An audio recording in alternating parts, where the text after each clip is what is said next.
interact with others. God actually uses our feelings to draw us closer to Him. However, our feelings can be slanted by interpersonal desires to please and protect us, and therefore should not always be trusted.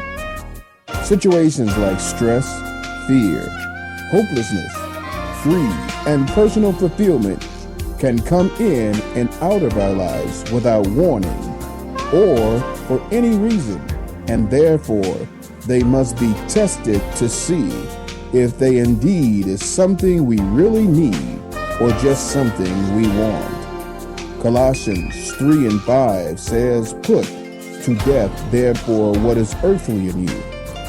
We all have certain feelings, but acting on every feeling we have without using godly wisdom and knowledge can be disastrous. Remember, feelings come and go, but it's what you do with your feelings that defines your future. This is Reverend Rick McCain with something you should know.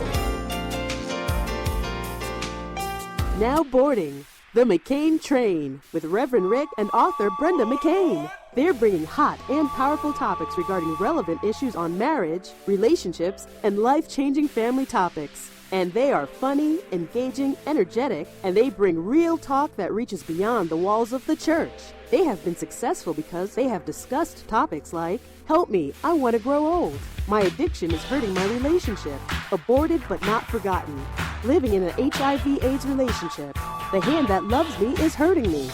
So if you want to know their glory, you have to know their backstory. So get on board the McCain Train and listen to the Let's Stay Together Internet Talk Show. Director of Malcolm Williams and Great Faith, and you're listening to the Let's Stay Together Show. Hello, this is Reverend Rick McCain, and I'm with my wife, author Brenda McCain, my baby, my girl, my boo, and this is the Let's Stay Together Show, and we are here and honored to be here with Terry Vaughn. And Terry, we are just so happy to have you here on the Let's Stay Together Show. How are you doing today? I'm doing wonderful. Well, great. Tell us a little bit about your role in this movie, 72 Hours. You're Ricky Dillon, and you're listening to the Let's Stay Together radio show. Hello, this is Reverend Rick McCain, and I'm here with my baby, my girl, my boo, author Brenda McCain from the Let's Stay Together show, and I love my wife. But let me tell you something, ladies and gentlemen, this is an actor that I love. Mr. Harry Lennox, it is so nice to see you, sir. Thank you for being on the Let's Stay Together show. Well, thank you, Rick. This is great, and I am honored to be with you and your beautiful wife. Well, my question for this beautiful lady is she's very modest, and if I can give a shout out to you, because I got approval for this business my girl. I'm taking it back to Levita from Steve Harvey, but I love all of her work and everything that she does. And she's a 3-time Emmy Award winner, so that's why I said she's modest, and I know you're going to bring to this movie the goodness that you brought to Debbie's little girl, because you was so good as a level-headed girlfriend that kept everything going. She was mean. She was level-headed. She was, but I love you. Very so judgmental. You don't do mean roles. I love you. If you would like to advertise on the Let's Stay Together Talk Show or be a sponsor, contact us at letsstaytogethertalkshow.com and call 708-713-4958. Welcome back to the Let's Stay Together Talk Show. Your next stop, the McCain Train.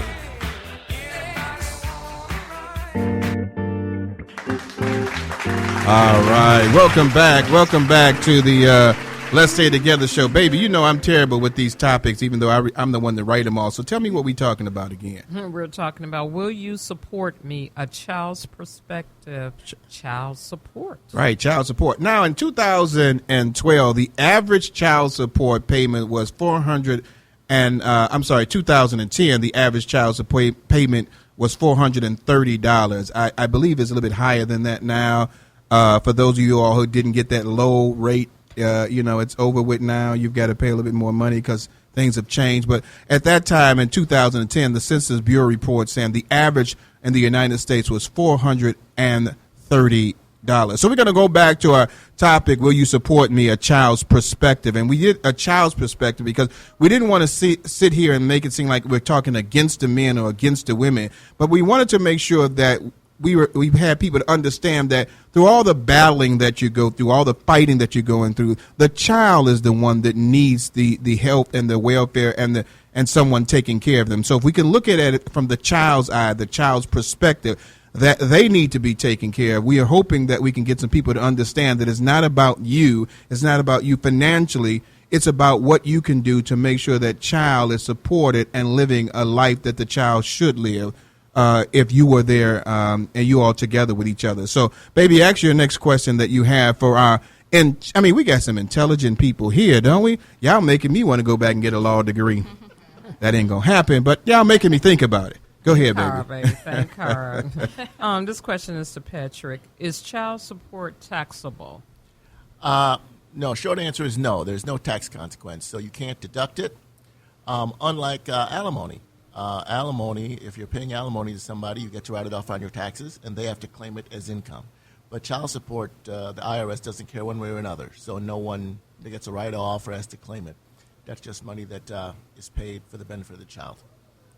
So, I got a question about that. It says it's taxable, but I'm looking at something here, and it was saying, one of the things I was looking at, it says, unless a parent's right has been fully legally terminated, everyone in the United States must pay financially to raising a child. But then it says, if you are the custodian of the child, the court assumes that you are fulfilling your financial obligation. Why is it? Somebody tell me this. Help a brother out that's out there. Why is it that I'm paying child support, but you're going to assume that Shanika is paying child support? Why does you assume she's doing something, but you're going to make me pay? Why does that happen? You mean in terms of women paying child support? No, but I'm just saying, they're saying that because she's a custodial person, right. the state or the law assumes she's going to take care of her responsibility. Why is that an assumption? Why are they not somehow looking to make sure that she is financially providing just as much for the child than the person who's the non-custodial person? I think it has to do with manageability. I mean, because, we do have the government is big brother, but we can't be in everybody's house all the time. And the fact is that if a child lives let's say, with mom, and mom is really messing up, and let's say not feeding the child, not giving child proper clothes, somebody at school who is a mandatory reporter is going to report that to child services. So that's going to get found out. So whoever the custodial parent is, if they're falling asleep at the wheel, usually the school, a neighbor, or someone is going to find out, and DCFS or child services is going to get involved, as opposed to the dad who normally may see the child for several days a month. Okay, Renee, you had something you wanted to say on there. Did you want to say something? No, I can't say something. Okay, I mean, you look like you was doing double dutch over there. Like, why? What do you? Go ahead. I think it's, it's implicit that wherever the child lives, that they're being taken care of, as Pat said. And truthfully, the custodial parent, the typical custodial parent, is paying more than the 20%, let's just say, for one child. So the custodial parent is providing shelter, school supplies, food, toiletries, gym shoes. They're supplying everything for the child. And the non-custodial parent pays the 20%. So, and even in courtrooms, I don't think I've really ever heard a judge ask a custodial parent, how are you spending your money? That's just a no-no. And that's just wrong to me. That's just a no-no. I'm telling you, I'm going to tell you, Renee, I don't trust you. You ain't spending my money right for my child. I know you're not. I know you're not spending the money. I know you go into trips and stuff like that. I know you're not spending my money right. How can I now, if I am I'm the 80% person, and I know that not only is she not doing my 80% right, the 20% that she's supposed to be doing, she ain't taking care of the child. What can I do as a non-custodial person to say, hey, this person is not taking care of the child responsibly? Well, you could motion that issue before the judge and lay out to the judge the factual basis in terms of why you think the child is not being cared for properly.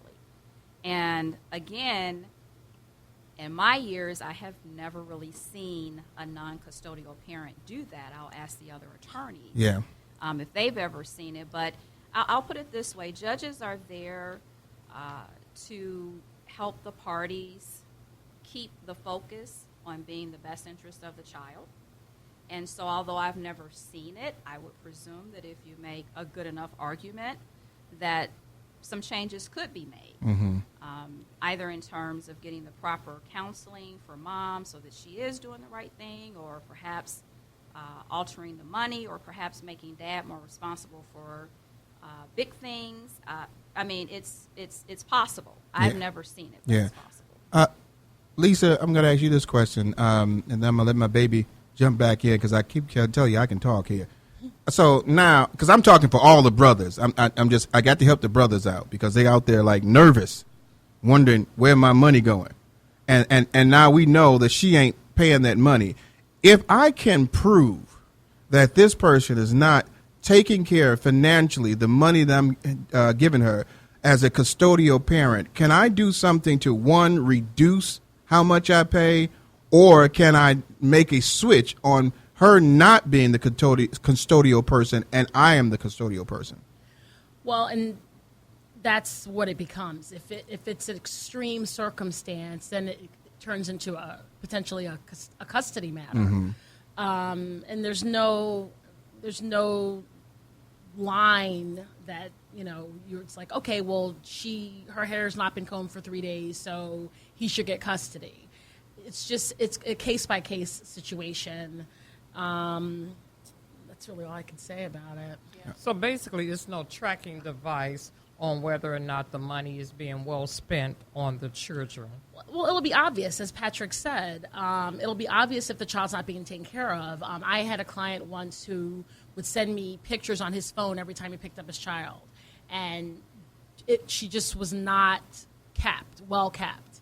And it became an issue. And so I shared the pictures with opposing counsel and said, this is what's going on. You need to talk to her so we can fix this, because if I have to file a motion regarding it, this could just go a whole other way.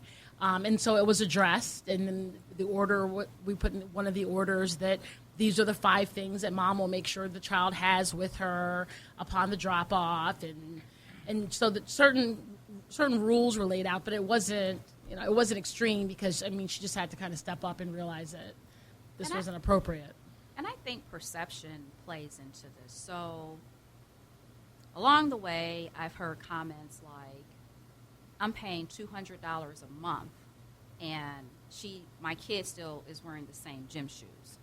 Well, it's perception.